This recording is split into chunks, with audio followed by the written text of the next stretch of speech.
Not Norman, a goldfish story by Kelly Bennett, illustrated by Noah Z. Jones, published by Candlewick Press. When I got Norman, I didn't want to keep him. I wanted a different kind of pet. Not Norman. I wanted a pet who could run and catch, or one who could climb trees and chase strings. A soft furry pet to sleep on my bed at night. Not Norman.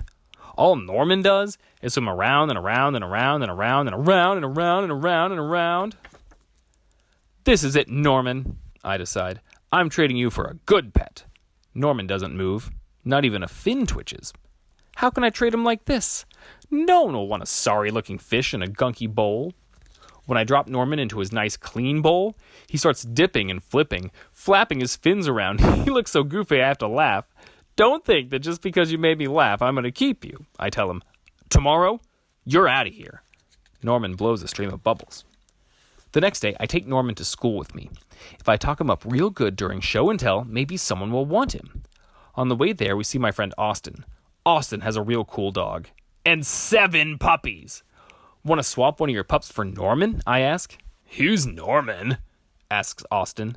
My goldfish, I say. By the time I rescue Norman, half his water is gone. I'm sorry, I tell Norman when we get to school. I'm really sorry. He just stares at me all googly-eyed. Finally, it's my turn to show and tell.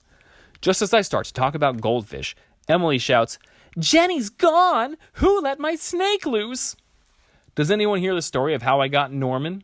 Does anyone even ask to hold his bowl? No, they're all jumping and screaming and chasing the snake. Not Norman. He's looking right at me. Thanks for listening, I tell him. That afternoon, we go to my music lesson. As soon as it's over, I'm taking Norman back to the pet store. I take out my tuba and begin to play.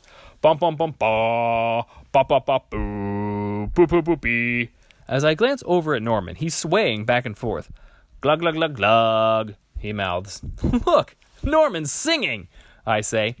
Pay attention, snaps Maestro, and try to play the proper notes.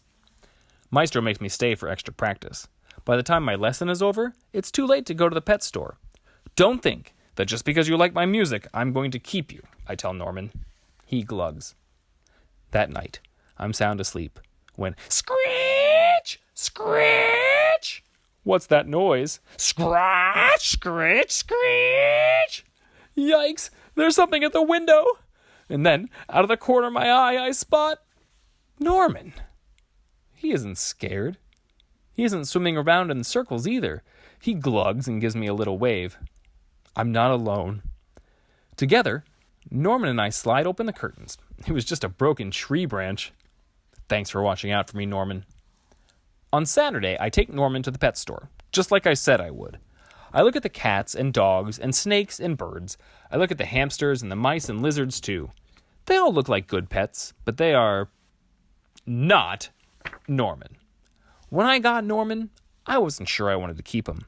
But now, even if I could pick any pet in the whole world, I wouldn't trade him. Not Norman.